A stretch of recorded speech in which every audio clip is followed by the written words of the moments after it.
Hello students, आज हम खिलौना कविता को पढ़ेंगे और इसके भावार्थ को जानेंगे। तो आइए सबसे पहले हम कविता को पढ़ेंगे लय के साथ में। मैं तो वही खिलौना लूँगा, मचल गया दीना का लाल। खेल रहा था जिसको लेकर राजकुमार उछाल उछाल। व्यथित हो उठी माँ बेचारी, था स्वर्ण निर्मित वह तो। खेल इसी से लाल नहीं है, राजा के घर भी यह तो। राजा के घर नहीं नहीं माँ, तू मुझको बहकाती है। इस मिट्टी से खेलेगा क्यों, राजपुत्र तो ही कह तो। फेंक दिया मिट्टी में उसने, मिट्टी का रूठा तत्काल। मैं तो वही खिलौना लूँगा, मचल गया दीना का लाल। मैं तो वही खिलौना लूँगा, मचल गया शिशुराज कुमार।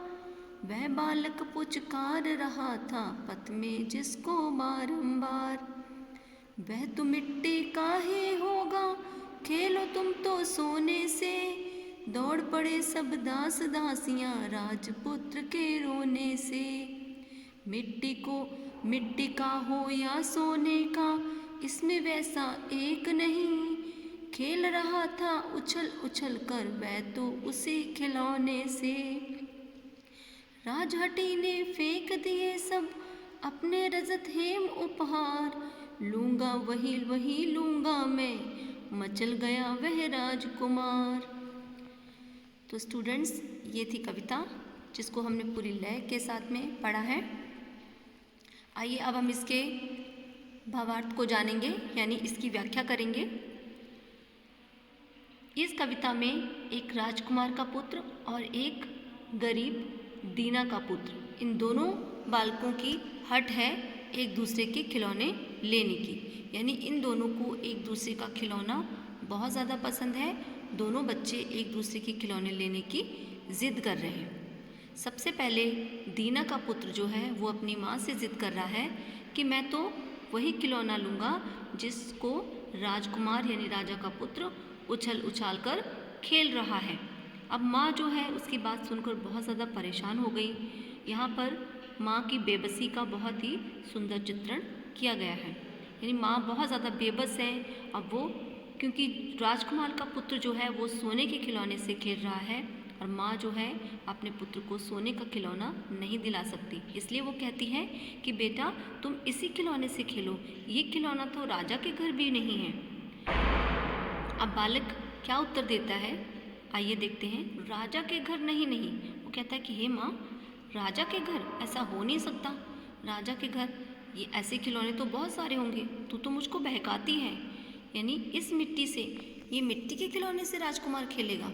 नहीं नहीं, ऐसा हो नहीं सकता, उसके पास तो इससे भी अच्छे खिलौने होंगे। फेंक दिया मिट्टी में उसने मिट्टी का गुड्डा तत्काल। यानी ये बात सुनकर उसने तुरंत वो मिट्टी का गुड्डा मिट्टी में फेंक दिया और राजकुमार के खिलौने के लिए ज़िद करने लगा। अब यहाँ पर आगे राजकुमार यानी राजा के पुत्र की हट के बारे में बताया गया है कि वो दीना के पुत्र के खिलौने के लिए ज़िद कर रहा है। वो कहता है कि मैं तो वही खिलौना लूँगा जिसको जो बालक है रास्ते में बार बार पुचकार रहा है, यानी वह मिट्टी का ही होगा। अब दास दासियाँ जो हैं बहुत ज़्यादा परेशान हो गई उसकी इस बात को सुनकर। वो कहती है कि तुम्हारे पास तो इससे भी बढ़िया खिलौने हैं, सोने के बने हुए हैं, तुम तो इन खिलौने से खेलो। ठीक है, तुम वो मिट्टी का खिलौना क्यों मांग रहे हो? वो तो मिट्टी का है और ज़रा देर में टूट जाएगा, इसलिए तुम अपने इस खिलौने से खेलो। अब राजकुमार का पुत्र क्या आंसर देता है? वो कहता है मिट्टी का हो या सोने का, लेकिन इन खिलौनों में वैसे खिलौने जैसा एक भी नहीं है। मुझे तो वही खिलौना चाहिए जिसको वो बालक उछल उछल कर वो बालक खेल रहा है। अब उसने ज़िद में अपने सारे रजत हेम का मतलब होता है, रजत का मतलब होता है सोना चांदी, यानी सोने चांदी, रजत में चांदी होता है, हेम का मतलब होता है सोना। यानी उसने सोने चांदी के बने हुए जितने उसके उपहार थे उसने ज़िद में सारे उपहार फेंक दिए और वो राजकुमार जो है वो मिट्टी के खिलौने के लिए ज़िद करने लगा। उससे वो कहने लगा कि मुझे तो वही खिलौना चाहिए। तो तो स्टूडेंट्स, ये था कविता का भाव। I hope all of you understood. So इस कविता के माध्यम से कवि हमें ये बताना चाहते हैं कि हमें अपनी वस्तु को ही सबसे अच्छा मानना चाहिए, यानी जो वस्तु हमारे पास है हमें उसी में खुश रहना चाहिए, उसमें खुश यानी उसी में संतुष्ट हमें रहना चाहिए। आई होप आप लोगों को ये कविता अच्छे से समझ में आई है। सो थैंक यू, है ना। Have a nice day.